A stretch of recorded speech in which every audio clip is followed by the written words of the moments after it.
Rowdy John கொலை வழக்கில் கைதானவர்களின் 4 பேர் தமிழக வாழ்வுரிமை கட்சியைச் சேர்ந்தவர்கள் என தகவல் வெளியாகியுள்ளது. இதற்கிடையே காவல்துறையினரை மிரட்டும் துணியில் தவாக தலைவர் வேல்முருகன் பேசிய காட்சியும் வைரலாகி வருகிறது. ஈரோடு மாவட்டம் சித்தோடு அருகே சேலத்தை சேர்ந்த ரவுடி ஜான் படுகொலை செய்யப்பட்ட சம்பவம் தமிழகத்தையே உலுக்கியது.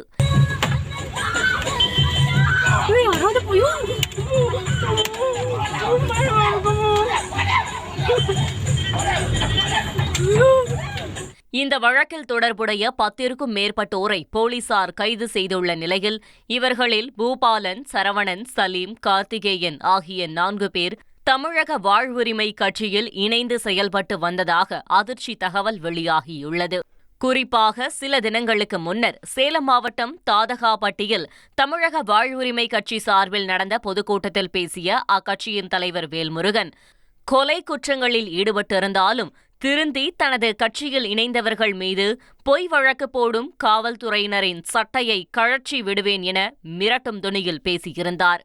இன்றைக்கு நாட்டு நடப்பு, உலகம், விஞ்ஞானம், அறிவியல் இதெல்லாம் புரிந்து கொண்டு நாங்கள் நிம்மதியாக திரும்பி வாழப் போகிறோம், அதற்கு அண்ணன் எங்களுக்கு ஏற்பாடு செய்யுங்கள் என்று வருகிறார்கள். அப்படி வர்றவங்களையும் கூட்டு போய் வச்சு புட்டப்பு கேஸ் போடுறீங்கன்னா, 110 போடுறீங்கன்னா, நான் என்கிட்ட வந்துட்ட பிறகு என் கட்சியில் அவன் தன்னை அடைமானப்படுத்திக் கொண்ட பிறகு எங்க யார் தலையார்த்தான், யாருக்கு தீங்கு நேரிச்சுதான், என்ன தப்பு செஞ்சா திருந்தி வாழ வரும்போதே கொண்டு போய் கஞ்சா வச்சு போடுறது, அபின வச்சு போடுறது, புட்டப்பு கேச போடுறது, கத்தியை காட்டினான்றது, மாமூலு கேட்டான்றது, பிட் பாக்கெட் அடிச்சான்றது எல்லாம் என் கட்சியும் இழிவு செய்கிற நிகழ்ச்சியாக, இது என் சுயமரியாதை சார்ந்த பிரச்சனையாக நான் எடுத்துக்கொள்வேன்.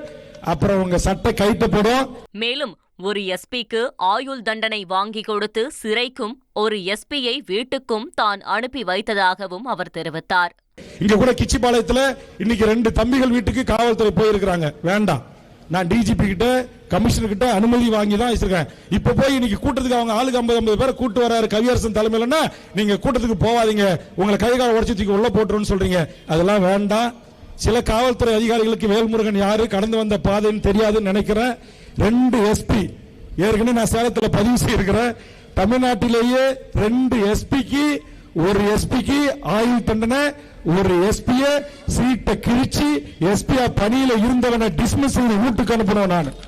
வேல்முருகன் இவ்வாறு பேசிய ஒரு சில தினங்களில் தவாகவை சேர்ந்த 4 உள்ளிட்ட கும்பலால் ரவுடி ஜான் கொல்லப்பட்டிருக்கிறார். மேலும் படுகொலை செய்யப்பட்ட ரவுடி ஜான் தமிழக வாழ்வுரிமை கட்சியில் இணைந்து செயல்பட்டு வந்ததாகவும் அதிர்ச்சிகர தகவல் வெளியாகி இருக்கிறது. அலாவுதீன் நாட்டை காப்பாற்ற போராடும் சாமானிய இளைஞனின் சுவாரஸ்ய கதை தினமும் இரவு 8 மணிக்கு.